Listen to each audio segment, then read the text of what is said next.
Olá, meu nome é João Mário e eu vou começar apresentando um resumo do projeto que realizamos, que consiste no estudo e no pré-dimensionamento da rodovia Iridaux, que liga Uberlândia a Araguari. Projeto esse realizado por mim, pelo Felipe e pelo Luciano, pela empresa FJL. A implantação dessa rodovia tem como objetivo melhorar a integração regional, facilitar o escoamento da produção agrícola e reduzir o tempo de deslocamento entre as cidades. Além dos benefícios econômicos, o projeto traz ganhos sociais e ambientais, ao priorizar a segurança viária e buscar um traçado que se adeque ao relevo local. Começamos pelo cálculo do volume diário médio. Com base em dados históricos e projeções, estimamos cerca de 478 veículos por dia em 2029 e 611 em 2039, o que classificou a rodovia como classe 3. Na escolha do traçado, avaliamos três alternativas e selecionamos a segunda, por ser a mais econômica, técnica e ambientalmente viável. O terreno foi classificado como plano, com declividade média de 1,88%, e entre os parâmetros técnicos, nós calculamos a velocidade do projeto em 80 km por hora, o raio adotado em 400 metros e rampas máximas de 4%, largura da plataforma de 14,6 metros e superelevação obrigatória de cerca de 6,5%. Na parte geométrica, calculamos as distâncias de visibilidade, 140 metros para a parada e 560 metros para a ultrapassagem. E definimos a superlargura de 0,8 metros em curvas para aumentar a segurança, além dos elementos da espiral com comprimento de transição de 120 metros. Determinamos também os pontos notáveis e a locação das curvas, fundamentais para a implantação em campo. E por fim, na distribuição da superelevação, foi projetada considerando o comprimento de transição de abalamento igual a 36,61 metros, garantindo o conforto e a estabilidade aos usuários.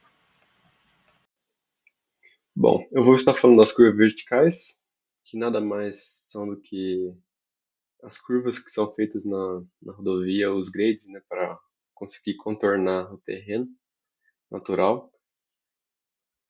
E elas são importantes por causa de alguns motivos, e nós vamos ver agora por quê.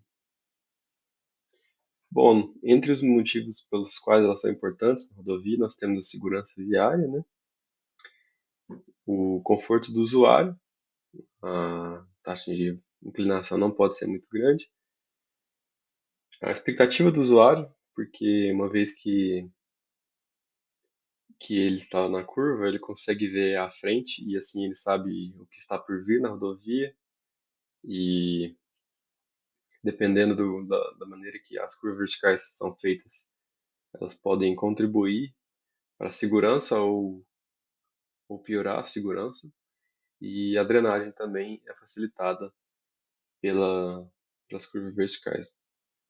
Aqui nós temos alguns exemplos de como as curvas verticais favorecem na estética. Nessa imagem da esquerda é algo que não é agradável ao usuário, porque gera uma confusão óptica, né? É um absurdo na visão do motorista. E a segunda é um exemplo de uma concordância bem feita entre as curvas horizontais e verticais. Bom, as curvas verticais elas são classificadas entre curvas côncavas e curvas convexas, baseadas na inclinação antes e depois do ponto de inflexão vertical.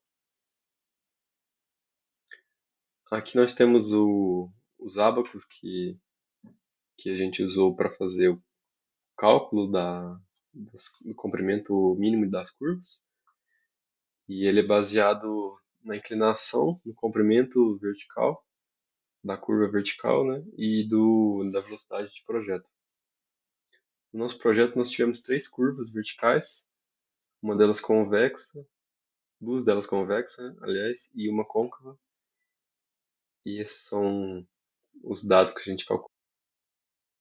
Nós temos o perfil delas já no terreno natural. E aí, falando da terraplenagem, a gente fez pelo Civil 3D Nós fizemos. Primeiro a gente fez o perfil da estrada, né? No terreno natural. Em seguida, a gente fez a seção transversal dela, que permitiu que a gente fizesse o cálculo dos volumes. O Civil 3D ele permite que a gente faça uma simulação da rodovia. E com o relatório de volumes, a gente conseguiu fazer a linha de Bruckner, que é um diagrama dos momentos dos volumes de terra que foram acumulados, de corte e aterro, sendo que o eixo de cima é quando acumula, né, a terra, para cima é o corte, e quando o eixo e quando a reta está inclinada para baixo é porque está tendo aterro. Com isso a gente conseguiu calcular os valores de volume, do momento de transporte e os valores, e a gente chegou num total de R$ 374.775. Vou dar continuidade à apresentação do projeto da FJL Limitada, tá? Eu vou falar agora da parte de drenagem, como que a gente determinou aí em nossa rodovia. O comprimento tal vez que a gente determinou foi de 1.496 metros, aí por volta da estaca 31, que é o ponto ali mais baixo ali da nossa descida, né? Considerada ali, até o final da nossa rodovia, que é a estaca 104, tá? A gente determinou um tempo de retorno e de concentração de acordo com padrões usados em outras rodovias do Brasil. O tempo de retorno a gente utilizou de 5 anos e o tempo de concentração de 10 minutos, calculando uma intensidade de chuva de 100,96 milímetros por hora. A gente passou para metros por segundo porque a vazão de projeto mais à frente que eu vou comentar e é calculada é dada em metros por segundo. Então, para facilitar esses cálculos, a gente utilizou tudo em metros por segundo, tá? A área da bacia a gente determinou calculando o comprimento, a largura total ali da nossa via, tá considerando acostamento, as duas faixas ali, mais o desnível de cada trecho. A gente definiu em 5 trechos de 300 metros, padronizando para poder facilitar ali nosso dimensionamento. E isso não interfere não nas questões aí de dimensionar. A gente usou a largura mais esse desnível vezes o comprimento de 300 metros de cada trecho. A gente já encontrou a área de bacia de cada trecho para poder facilitar, para não fazer esses todos 1.000 e poucos metros aí, não é ideal para a gente poder fazer dimensionamento. Locando ali nos bordos ali da rodovia, ao lado ali do acostamento, e a gente encontrou uma dimensão aí de 1,4 de largura de topo da sarjeta triangular e 0,7 metros aí de profundidade, encontrando aí um tubo de concreto bueiro de 0,5 metros, 500 milímetros aí, aonde tiver mudança de declividade, mudança de sentido de curva ali, para poder facilitar. A vazão de projeto que a gente encontrou foi por volta aí da casa de 10 a menos 1, e a nossa vazão calculada a gente encontrou por volta de 2 e pouco, tá? Para poder, em relação ao nosso tempo de retorno, concentração e densidade, a gente já encontrou essa daí para não causar nenhum dano futuro aí, se caso vir uma chuva mais forte, tá? A gente orçou aí, finalizando, os tubos circulares de concreto mais as sarjetas triangulares, um valor por volta de 200 mil de drenagem. Vou dar prosseguimento aí, falando da parte de pavimentação aqui do nosso projeto. O CBR de projeto foi determinado pelas matrículas do Felipe Quirino e do João Mário e a minha do Luciano, considerando um subleito de 3%, de acordo com esse cálculo. A gente encontrou o parâmetro N, considerando a vida útil de pavimento, considerando também a parte de VDM, né? O FV, o fator de veículo dos nossos carros que não passar, que é o 3C, e o 2S1, e o nosso 3T4, que são caminhão, semi-reboque e o bitrem articulado.